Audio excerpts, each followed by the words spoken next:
I caught this guy making fun of Asian stereotypes, so I beat him with my Hello Kitty baseball bat. But since I'm Filipino, I nursed him back to a full recovery.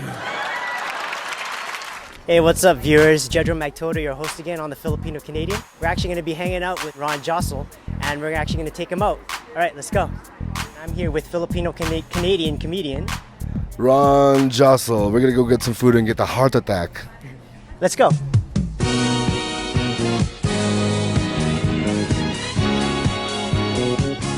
Growing up in Canada and being in school, not just having sandwiches for lunch, did you have to bring like rice and meat to lunch and stuff? Well, my parents were, thank you, they were trying to be assimilated already, right?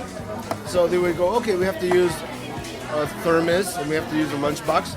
So my dad would actually make me a pancit sandwich, and then sometimes it was a fried egg in the sandwich, and sometimes it was corned beef in the sandwich. Not corned beef, like the bull. And then with the thermos, he started putting money in there, so I can buy like treats after school. And we said, no, it's not supposed to be for money. Then he put popcorn there. He never ever put soup or Liquids. Can you eat a lot?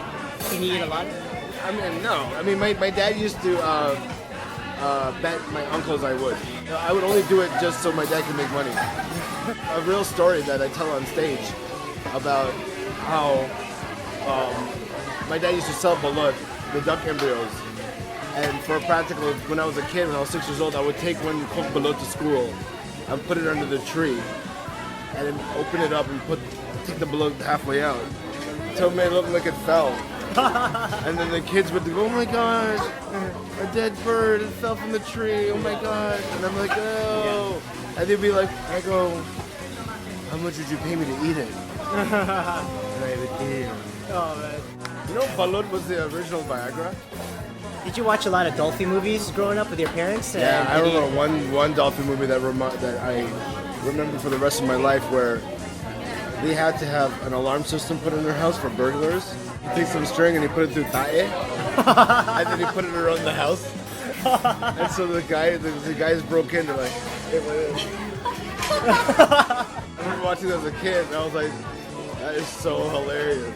How do you just write stuff down? Like, what advice would you give to an aspiring comedian, I guess? Why did you say that was just funny a minute ago?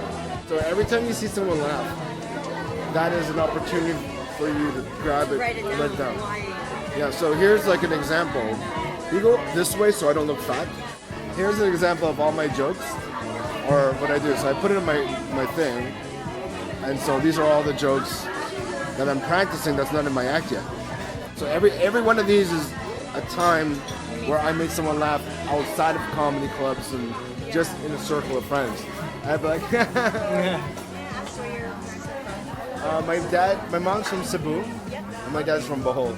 Everything I learned was Bisaya. Pisnyuaka, Sabadiha, Saba, right? Or they'd be like, that's amazing, I love Sabadiha, that's my favorite. They would have really weird expressions like, oh my gulay, or like they'd be... Or and like the name of the club, or Linche, or like... Jing Jing. Yeah. Did you have that?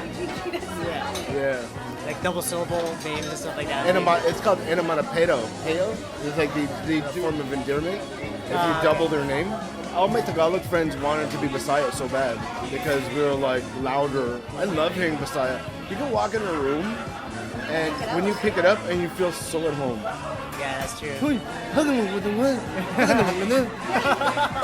It's so dramatic.